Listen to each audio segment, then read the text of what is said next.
هاي سناب شات، كيفكن؟ شو الأخبار؟ عم تستنوني؟ اليوم هو يوم السفر. كنت عم أصور شي فحطيت حمرة لون أحمر.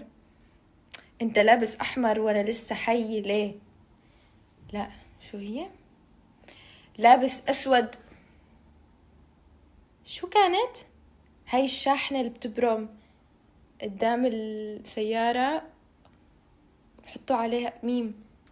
لابس أسود وأنا لسه ما بعرف، ما أنسوا. المهم داخلة بالحيط لأنه ما بعرف شو بدي أخذ معي، لأنه السفرة كتير قصيرة، هي يوم. كمان ما بعرف إذا بدنا نمدد كم يوم، ما بعرف. داخلة بالحيط كتير فما بعرف أي شيء. بس عم فكر، قلت لأنه رح نطلع بعد شوي ناكل، قلت إنه أول شيء بضب السكين كير والميك اب، لأنه حاطة ميك اب اوريدي، ما حاستخدمه لوقت السفر. هدول بضبهم. والسكين كير كمان ما لي خلق اعمل سكين كير اليوم، بشيل الميك اب بس.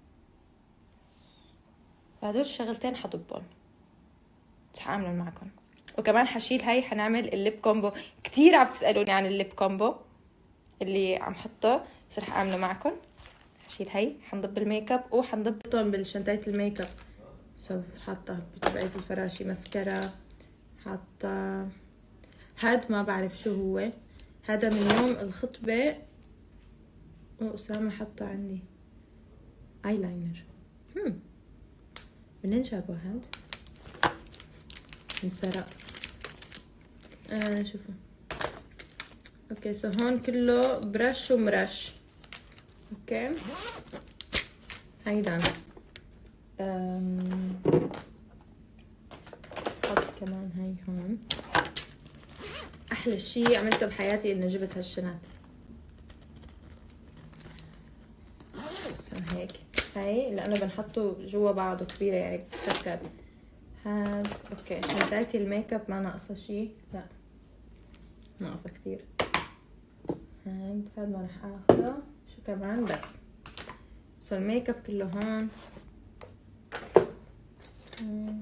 هيك الليب كومبو اللي رح احطه موجود بالشنطه، يحطه هون ولا خليه معي؟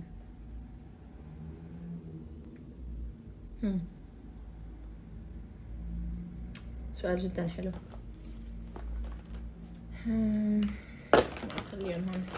اوكي، الميك اب حطهم هيك فوق بعض، شوفوا، وبسكرة.